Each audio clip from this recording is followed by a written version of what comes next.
Hello friends, how's everyone doing? We are on chapter 6, lesson 5, and it is called Find Equivalent Fractions. You've been doing a lot of that already, haven't you? Now, this lesson is all about using equivalent fractions to solve word problems, okay? So we are going to jump in here to number 3, okay? I'm going to use equivalent fractions and draw a model, okay? Because I think that's kind of helpful to really visualize it. All right, let's read it first. Miguel is making an obstacle course for field day. Okay, so an obstacle course is where you have different things that you have to jump through and do, before you get to the end. Okay, so at the end of every sixth of the course, there is a tire. Okay, so at 1/6, at 2/6, at 3/6, at 4/6, there's a tire. I guess you have to jump over it or something. So then Miguel also has at every third of the course, there is a cone. So what do you think you have to do with the cone on field day? Jump over that too? Okay, so he has a cone at 1/3, 2/3, 3/3.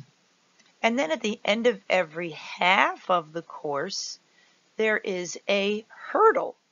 So you definitely have to jump over a hurdle. Okay, at which locations of the course will people need to go through more than one obstacle? Okay, so over this course, there will be several points where the people have to do maybe the tire and the cone, or maybe the tire and the hurdle. Okay, that's what that question means.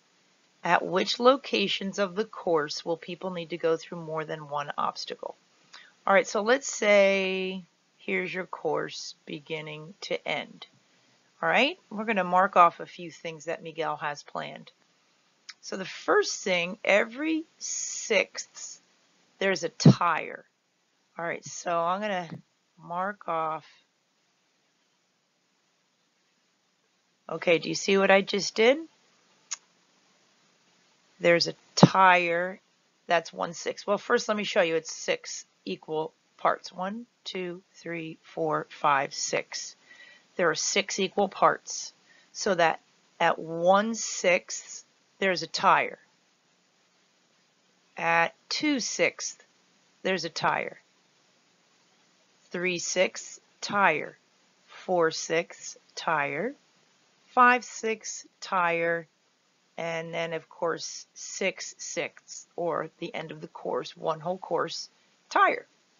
Okay, so let's go to what they have next here. At the end of every third of the course, there is a cone. So if I separated the course into thirds, 1/3, 2/3, 3/3. Okay, 3 equal parts, right? So at every third, there's a cone.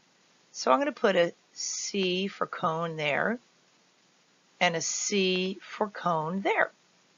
Okay, so far so good? Now we have the hurdles. When did the hurdles come up? Right here at the end of every half of the course. Oh, okay, so halfway through the course, right there, there's a hurdle. And then, of course, the other half is the end of the course. There is a hurdle. Okay, guys? So looking at this, anytime you see 2 letters, one stands T for tire, maybe C for cone, H for hurdle, those are the points at which the people have to go through more than one obstacle. Okay, so what fractional points are they? Because you have to answer in a fraction. All right, let's look at the first one right here. T and C. So from here to here, how much of the course was that jump? Remember the green line, I'll trace it again in green. 1/3, 2/3, 3/3. Okay?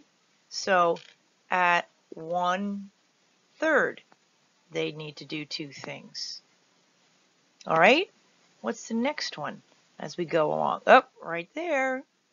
What do they have to do there?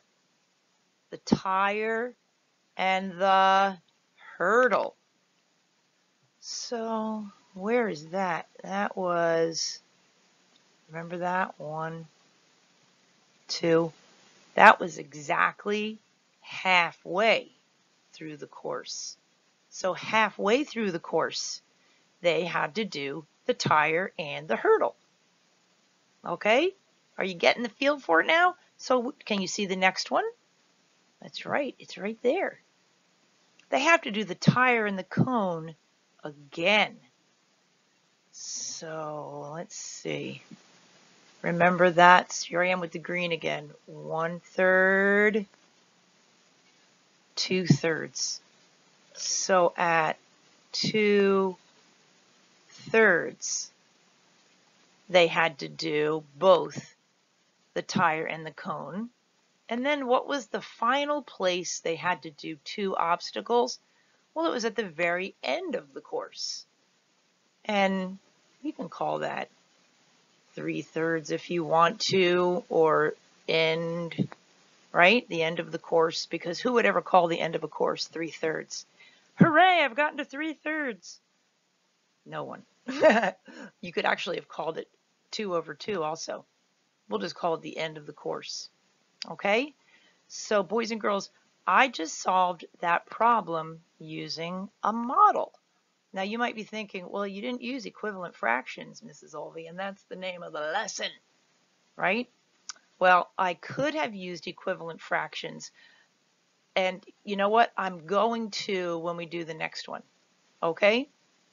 There's one with a model, and the next problem we're going to use equivalent fractions. Okay, guys? All right, here we go.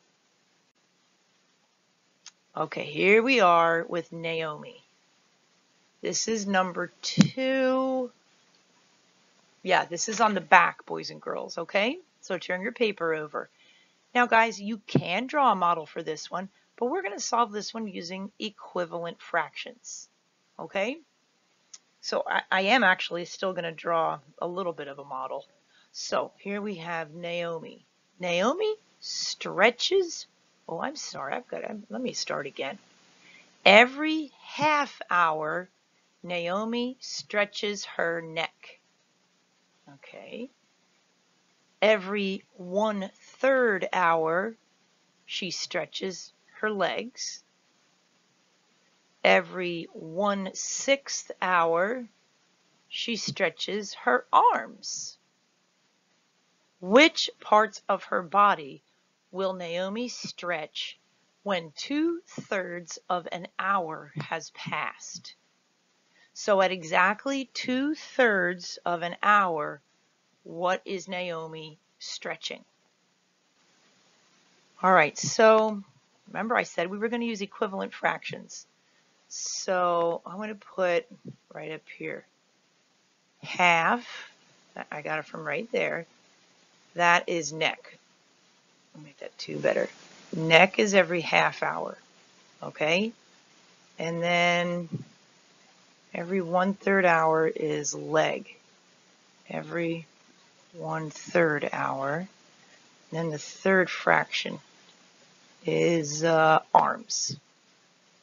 Like, who has such a stretching regimen, right? Oh my goodness, half hour has passed. I better stretch my neck. So every 1/6 of an hour, she stretches her arms. All right, so I want to make these 3 fractions usable in that I want them all to have the same denominator. Okay, I'm going to use equivalent fractions to solve this problem. All right, So look at these denominators, 2, 3, and 6. Now, what do you know about denominators? You know that I need to find one of those three, or, well, remember when I told you last time, if one denominator is the factor of the other, use that one, right? 2 is a factor of 6, and 3 is a factor of 6. Okay?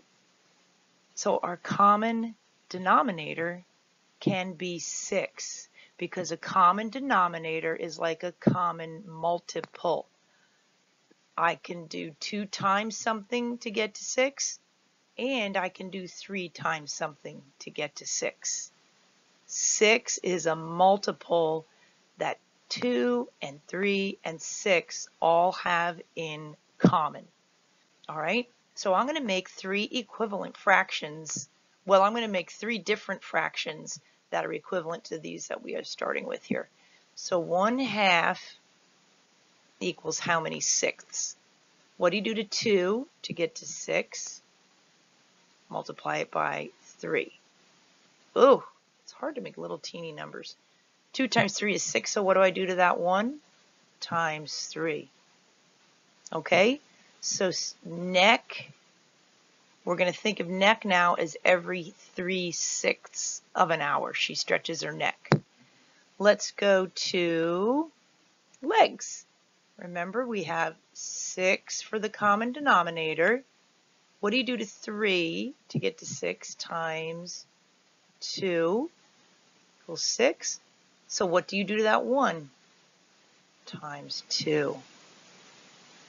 So now the leg, we've made 1/3 equivalent to 2/6. So we have the same denominator. Okay? And look at arms. Yay, arms. You already have 6 as a denominator. Okay? So we don't need to do anything to 1/6. So I'm going to do a little model across the bottom here, okay? I'm going to start in black, okay? So here is the hour that passes, okay, when she has her stretching extravaganza. So since we made 6 our common denominator, I am going to divide this hour into how many equal parts, guys? 6. Okay? So are you seeing how it's helpful to use common denominators, find equivalent fractions to problem solve? All right, let's start here with the neck. The neck, she stretches every 3/6 of an hour. So here's the beginning. 1/6, 2/6, 3/6. So guess what I'm going to put there? Neck, in. And then 1, 2, 3, she stretches her neck there also, right? Okay, how about her legs? She stretches her legs every 2/6 of an hour. So there's 1, 2, 2/6. So guess what I'm going to put there? L for leg. So then there's 3/6, 4/6 every 2/6 of an hour. So 1, 2, that's a leg. 1, 2, that's another leg stretch. And 1, 2, another leg stretch. Okay, then we have the arm stretch. Her arms must be very stiff. She must have been pumping iron or something, because she stretches her arms every 1/6 of an hour. Goodness gracious, that's a lot of arm stretching. So 1/6 right there, arm. The next 1/6, arm. That's 2/6, and 3/6, arm. 4/6, arm. 5/6, arm. 6/6, arm. Look at this stretching this woman does. Okay, so that's our 1 hour. And those are the different sixths of the hour that she stretches. let's jump back and make sure that we remember what they're asking us. Sometimes when you do all this math, you're like, what? What are they even asking me? Let's see. Which parts of her body will Naomi stretch right at 2/3 of an hour? Oh my goodness. 2/3 of an hour? We don't even have that marked. We have only sixths. Remember? 1/6, 2/6, 3/6, 4/6, 5/6. We don't even have 2/3 on here. But wait a minute. Wait a minute. Can you find an equivalent fraction to 2/3 that has 6 in the denominator?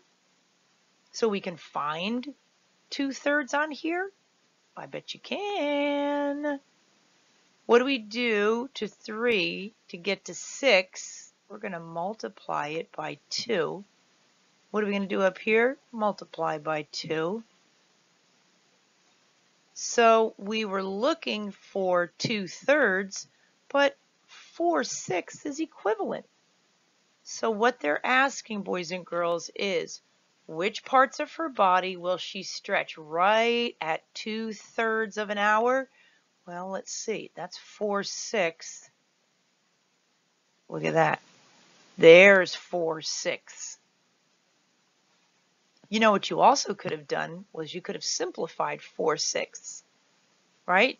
You could have done divide by 2, and you would have gotten 2/3. Either one of those would have worked. But at 4/6 of an hour, what is Naomi stretching? She is stretching her legs and her arms. Okay? So I said we were only going to use equivalent fractions, but we really did both. We used a model and equivalent fractions. All right? Woo! That was a whopper. Let's keep going. All right, we are down into the review land here. Chapter 5, Lesson 2. Tyler is thinking of a number that is divisible by 2 and 3. By which of the following numbers must Tyler's number also be divisible? Oh, this is just one of those memory things. Do you remember divisibility rules? The word with 5 eyes? I think it's 5 eyes. 1, 2, 3, 4, 5. Yeah, divisibility. If a number is divisible by 2 and 3, it is also divisible by 6. Guys, these divisibility rules are awesome. They're going to be so helpful to you all through fractions this year and next year. So always try to think back. What are they again? All right, one more problem. This is Chapter 6, Lesson 1. Jessica drew a circle and divided into 8. Let me start that again. I messed up. Jessica drew a circle divided into 8 equal parts. Okay. She shaded 6 of the parts. Which fraction is equivalent to the part of the circle that is shaded? Okay, well, first of all, let's go back and hear what is the fraction of the circle that is shaded. She drew a circle, so the whole circle was divided into 8 equal parts.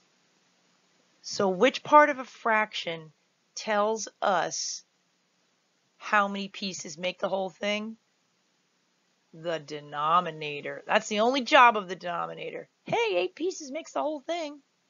And then what did she shade? 6 parts.